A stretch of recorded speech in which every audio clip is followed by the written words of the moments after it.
नमस्कार, MG TV में आपका स्वागत है। मैं हूं रंजीत छाबड़ा।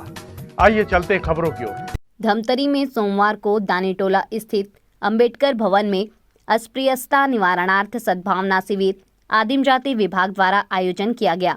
कार्यक्रम का मुख्य उद्देश्य महात्मा गांधी व अंबेडकर जी द्वारा दिए गए अस्पृश्यता निवारण, सामाजिक बुराई को समाप्त करने के अधिकार और कर्तव्य की जानकारी जन जन तक पहुंचाना था।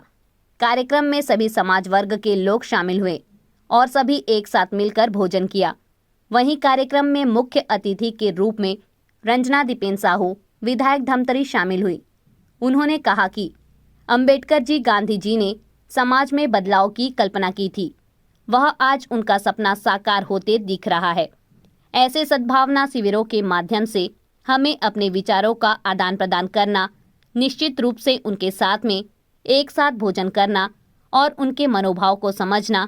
इस शिविर का नाम ही सद्भावना शिविर रूप से उनके साथ बैठकर उनके विचारों को जानकर बहुत अच्छा लगा। वहीं आदिम जाति विभाग की अधिकारी रेशमा खान ने कार्यक्रम का उद्देश्य समाज में व्याप्त जो जातिगत दुर्भावना, छुआछूत, भेदभाव आदि की भावनाएं हैं, उन सब का अंत करके कहीं न कहीं एक मंच पर सभी वर्गों के, सभी जातियों के लोग हैं इकट्ठे हुए साथ में भोजन किया। इसका उद्देश्य है कि छुआछूत की भावना है उसका अंत करना है। वहीं देवेंद्र कुमार वासनिक ने अनुसूचित जाति जनजाति के लोगों को मिलने वाले अधिकारों की जानकारी दी। सबसे बड़ा शस्त्र है और इस शस्त्र का उपयोग हमें करना है।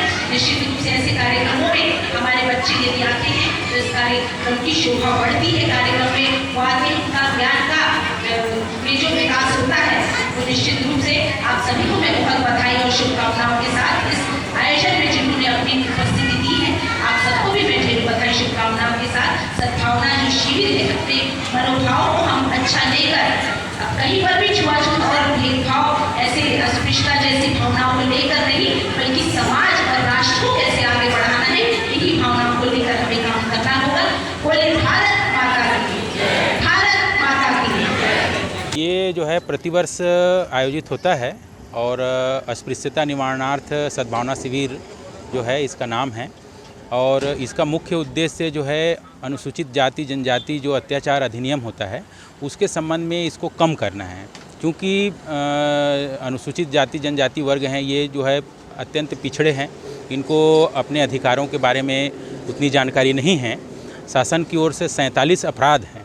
इस 47 अपराध में विभिन्न धाराओं में विभिन्न राशियां दर्ज की जाती हैं और उन अपराधों में जो सवर्ण वर्ग के व्यक्ति अथवा पिछड़ा वर्ग के व्यक्ति के द्वारा अनुसूचित जाति जनजाति वर्ग के साथ अत्याचार या किसी भी प्रकार का अपराध कायम किया जाता है तो उस आधार पे एफआईआर और आरोप पत्र भेजने और न्यायालय निर्णय के बाद जो राशियां हैं वो संबंधित पीड़ित को उनके बैंक खाते में स्वीकृति होती है कलेक्टर साहब के अनुमोदन से। उसके बाद इनको हम राशि प्रदान करते हैं। देखिए, ये ऐसी ट्रैवल विभाग के तत्वाधान में यह कार्यक्रम आयोजित किया है। विगत 2 वर्षों से चूँकि कोरोना वैश्विक महामारी थी, उसके बाद इस कार्यक्रम का आयोजन किया गया है। निश्चित रूप से समाज में जिस बदलाव की कल्पना बाबा साहब अंबेडकर जी और गुरु घासीदास बाबा, राष्ट्रपिता महात्मा गांधी, जिन्होंने समाज में एक बदलाव की कल्पना की थी, निश्चित रूप से उनका सपना साकार होने जा रहा है। ऐसे सद्भावना शिविरों के माध्यम से हम सब एक साथ उठना बैठना, अपने विचारों को आदान प्रदान करना, निश्चित रूप से उनके साथ एक साथ भोजन करना और उनके मनोभाव को समझना। इस शिविर का नाम ही सद्भावना शिविर है। निश्चित रूप से उनके साथ एक साथ बैठकर उनके विचारों को जानकर बहुत अच्छा लगा। इस तरह के कार्यक्रमों का आयोजन लगातार होना चाहिए और इससे समाज में एक बहुत अच्छा संदेश भी जाता है। आज दानीटोला में अंबेडकर भवन में अस्पृश्यता निवारणार्थ सद्भावना शिविर का आयोजन विभाग द्वारा किया गया था। इसका मुख्य उद्देश्य यही है कि समाज में व्याप्त जो जातिगत दुर्भावना, छुआछूत, भेदभाव आदि की भावनाएं हैं, उन सब का अंत करके कहीं ना कहीं एक मंच पर सभी वर्गों के, सभी जातियों के जो लोग हैं वो इकट्ठे हुए, साथ में भोजन किया। तो मुख्यतः इसका उद्देश्य यही है कि जो भी भेदभाव छुआछूत की भावना है उसका अंत हमें समाज से करना। बिल्कुल ये हर वर्ष जो है ये आयोजित होता है। पिछले वर्ष जो है ये विकासखंड कुरुद में आयोजित हुआ था, उससे पिछले वर्ष नगरी में हुआ था, इस वर्ष हमने धमतरी में रखा है। इस प्रकार से हर विकासखंड में प्रतिवर्ष ये कार्यक्रम आयोजित किया जाता है। बिल्कुल हमारा ये तो एक छोटा सा प्रयास है, लेकिन सबसे पहले तो समाज के जो लोग हैं उनको जागरूक होना पड़ेगा। इसमें सबसे जो मुख्य बात है शिक्षित होना उनके लिए बहुत ज़रूरी है। शिक्षा का हम हर जगह प्रचार करते हैं कि जहाँ भी जाएं हम यही संदेश देते हैं कि शिक्षा जो है ज़्यादातर जो रूढ़ियाँ हैं उनका अंत कर सकती है। इसलिए समाज के सभी वर्ग शिक्षित हो तो यह जो समस्या है बिल्कुल हल हो जाएगी। अभी लेते हैं एक छोटा सा ब्रेक। आप देखते रहिए MG TV, क्योंकि खबरों का सिलसिला यहाँ थमता नहीं।